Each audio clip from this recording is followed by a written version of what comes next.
Assalamualaikum warahmatullahi wabarakatuh. Perkenalkan, nama saya Siska Yulandari dengan NIM 2310411 dari Prodi PGM 1 angkatan tahun 2023. Baik, di sini saya akan memaparkan kembali materi yang sudah dipresentasikan oleh teman-teman sebelumnya. Langsung saja masuk ke pembahasan selanjutnya. Makalah ke-1, teori belajar konstruktivistik dan penerapannya dalam pembelajaran. Pengertian teori konstruktivistik adalah teori belajar yang memahami belajar sebagai proses pembentukan pengetahuan melalui pengalaman dan interpretasi individu. Menurut pandangan konstruktivistik, realitas adalah pada pikiran seseorang dan manusia yang membangun pengetahuan berdasarkan pengalamannya, di mana guru dapat membantu peserta didik mengkonstruksi pemahaman dengan memberikan kesempatan untuk mengeksplorasi dan menggali informasi sendiri. Evaluasi belajar konstruktivistik menggunakan metode goal-free, yaitu evaluasi yang tidak diberikan atau informasi tentang tujuan tertentu. Selanjutnya masuk kepada materi yang kedua, teori belajar sosial dan penerapannya dalam pembelajaran.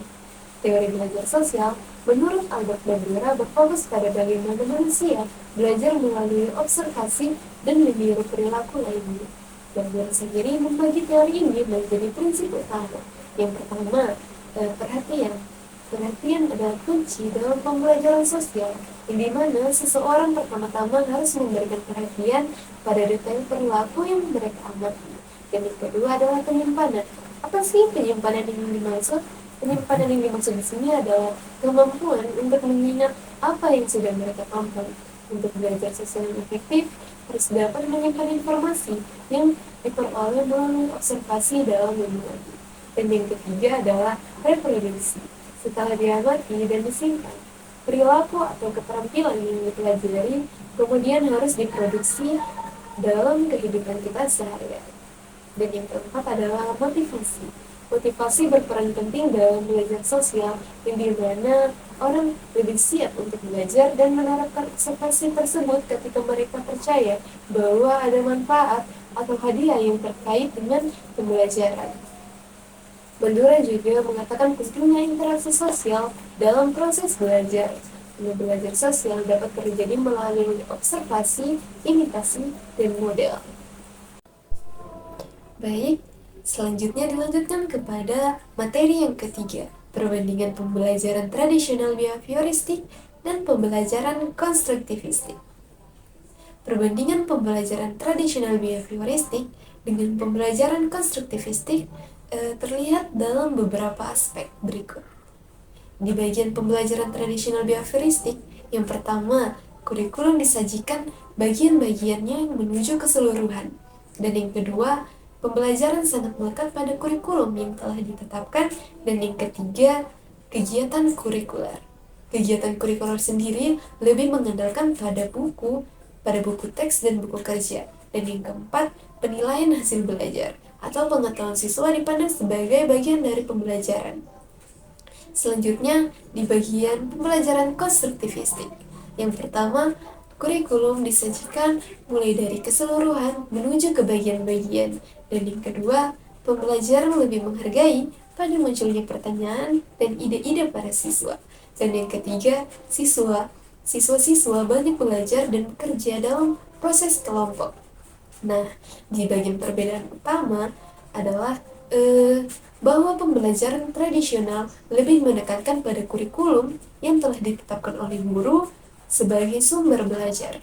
Sedangkan pembelajaran konstruktivistik lebih menghargai munculnya pertanyaan dan ide-ide siswa serta mengandalkan sumber-sumber data primer dan menguasai materi.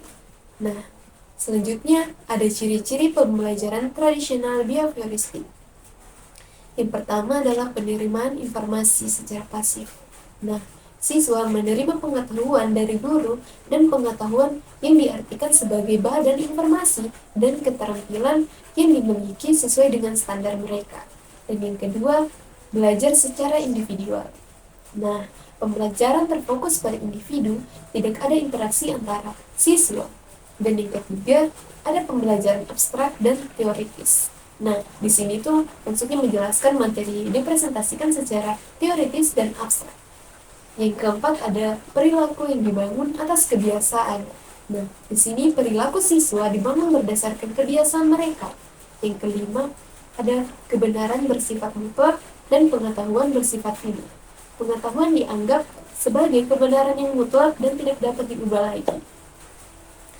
Baik, selanjutnya akan dilanjutkan kepada materi yang keempat, yaitu teori pengolahan informasi dalam memori manusia dan landasan filosofisnya. Nah, teori pengolahan informasi mengandung pengertian tentang bagaimana seseorang individu mempersepsi, mengorganisasi, dan mengingat sejumlah besar informasi yang diterima individu dari lingkungan. Hal yang demikian juga dapat dikatakan bahwa pengolahan informasi dapat dikatakan sebagai bagaimana respon individu terhadap informasi yang diberikan oleh lingkungan di sekitarnya. Sistem informasi manusia, sistem memori manusia terdiri dari 3 tingkatan. Yang pertama memori sensoris, yang kedua memori jangka pendek, dan yang ketiga memori jangka panjang. Baik, selanjutnya dilanjut kepada materi yang kelima, yaitu pembelajaran individual dan pembelajaran kelompok. Pembelajaran kelompok sendiri adalah suatu model pembelajaran yang menekankan keterlibatan semua peserta yang dilatih melalui kegiatan diskusi kelompok. Kelompok kecil ini terdiri dari beberapa peserta didik yang memiliki kemampuan yang berbeda-beda. Nah, tujuan dari model ini adalah untuk meningkatkan kemampuan kognitif, afektif, dan psikomotorik melalui kegiatan belajar yang saling membantu dan bekerja sama. Mereka bekerja sama untuk menyelesaikan tugas dan hasilnya dipresentasikan oleh kelompok lainnya. Tujuan model ini adalah untuk meningkatkan kualitas hasil belajar dan membentuk karakter siswa yang lebih baik. Baik, selanjutnya dilanjut kepada materi yang keenam, yaitu pembelajaran Teacher-Centered Learning atau TCL. Pengertian dari TCL adalah proses pembelajaran mengajar yang berpusat pada guru atau dosen. Sistem TCL sendiri membuat siswa pasif karena hanya mendengarkan pelajaran sehingga kreativitas mereka kurang terarah. Pada TCL, guru lebih banyak melakukan kegiatan belajar mengajar dengan bentuk ceramah atau lecturing. Guru tidak lagi mengambil hak seorang peserta didik untuk belajar. Pada sistem TCL, siswa hanya memiliki sedikit pemahaman saat membuat catatan, yang merasa sangat perlu saja. Penerapan Teacher-Centered Learning atau TCL dalam proses pembelajaran terlihat lebih efektif dalam meningkatkan hasil belajar, karena pendidik diharuskan mampu mengkondisikan proses pembelajaran di kelas dengan sangat baik, agar peserta didik tetap kondusif. Selanjutnya dilanjut kepada materi yang ketujuh, yaitu konsep pembelajaran dalam kurikulum merdeka. Kurikulum merdeka belajar adalah kurikulum yang fokus pada materi esensial dan pengembangan kompetensi peserta didik. Kurikulum ini memberikan keleluasan kepada guru untuk memilih berbagai perangkat terbuka, sehingga pembelajaran dapat disesuaikan dengan kebutuhan belajar dan minat peserta didik. Proses pembelajaran dilakukan dengan menggunakan basis proyek untuk memperkuat pencapaian profil pelajar Pancasila. Tujuan kurikulum merdeka adalah untuk mengembangkan potensi dan minat belajar siswa secara maksimal, serta meningkatkan kualitas pembelajaran yang lebih menyenangkan dan efektif konsep pembelajaran. Baik, selanjutnya dilanjut kepada materi yang terakhir, yang ke-8, yaitu karakteristik manusia masa depan yang diharapkan. Pendidikan karakter. Pendidikan karakter adalah segala upaya untuk mengarahkan, melatih, dan memupuk nilai-nilai baik agar menumbuhkan kepribadian yang bijak. Nah, tujuannya adalah agar individu dapat memberikan kontribusi positif kepada lingkungan dan masyarakat yang luas. Dalam pendidikan karakter, kita sadar mendidik anak-anak agar dapat mengambil keputusan yang bijak dan mempraktikannya ke dalam kehidupan kita sehari-hari. Baik, selanjutnya dilanjut kepada materi yang terakhir, yang ke-8, yaitu karakteristik manusia masa depan yang diharapkan. Pendidikan karakter. Pendidikan karakter adalah segala upaya untuk mengarahkan, melatih, dan memupuk nilai-nilai baik agar menumbuhkan kepribadian yang bijak. Nah, tujuannya adalah agar individu dapat memberikan kontribusi positif kepada lingkungan dan masyarakat yang luas.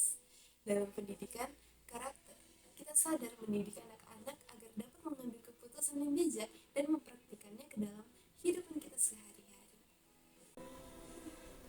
Baik, itulah pemaparan materi dari saya. Mohon maaf jika masih banyak kesalahan yang telah saya katakan. Nun wal kalam wa mayasturun. Assalamualaikum warahmatullahi wabarakatuh.